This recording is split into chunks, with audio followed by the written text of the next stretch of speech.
Well, it'll certainly be interesting to see, that is for sure. We will go on to Sky with the last game of Wildcard Weekend, which will be the 1 a.m. game Monday into Tuesday morning. That is the number 5 seed Eagles going up against the number 4 seed Tampa Bay Buccaneers. It's quite ridiculous that 9-8 in the end, but it felt like this division, it was going to be a losing record for whoever won that division that would go through.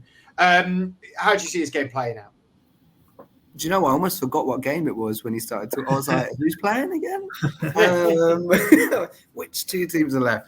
My bucket. Well, it's like, no, it's just because in the offseason when me, you and Johnny did the previews, I remember like getting laughs when I mentioned the Buccaneers. Yeah, I do.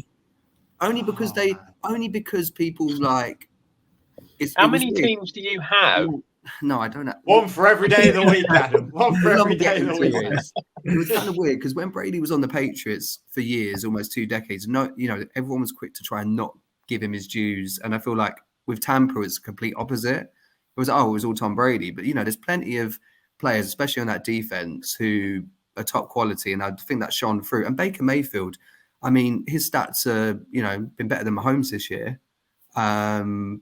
More touchdowns, I think, less picks. I can't remember off the top of my head. Similar passing yards.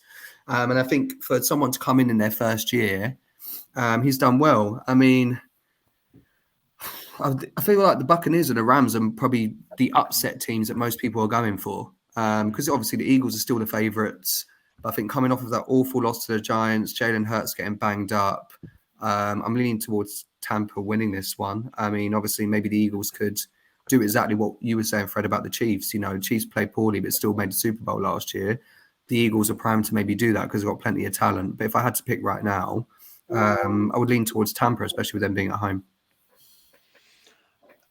Johnny, I'll move on to you. The Eagles have sort of gone from hero to zero in a lot of people's eyes. I mean, Gareth, the editor of our podcast, is very, very vocal that Sirianni should be fired. Everyone should be cleared out and they should start again. I mean, this is quite a flip from last year. I know they lost both their coordinators to head coaching roles, but it seems like where the Eagles are declining, the Tampa Bay Buccaneers are I wouldn't say they're rising at an astronomical rate. Just a little stroll up the hill is what they're doing in terms of rising, I suppose.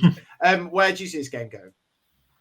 Yeah, it's an interesting one because the Eagles have had such a dramatic late season slump, but there are concerns about both defense and offense. But this is a team that started, 10-1 for the year. They've got that pedigree of getting to the Super Bowl last year, and I think matchup wise, they probably have the better players in the key positions. I think obviously the secondary has been a real issue, but I can't see the Eagles losing this game. If they can just, I don't know. I completely get the underdog story of the Buccaneers, coming in with potentially some form, but I do think the experience here. They have the quarterback, and they have the most unstoppable play in football. So when they need to use that, I'm sure they will. But yeah, the defense just needs to improve. I think this is a decent matchup for them. Baker Mayfield has been brilliant this year, and he's probably in with a great shout of winning comeback player of the year. But yeah, I think if this was against a team like the Rams, perhaps I think the Eagles would be in a much worse situation. So I'm not saying that the Eagles are going to be a team to cause huge shocks in the playoffs, but I think they win this one.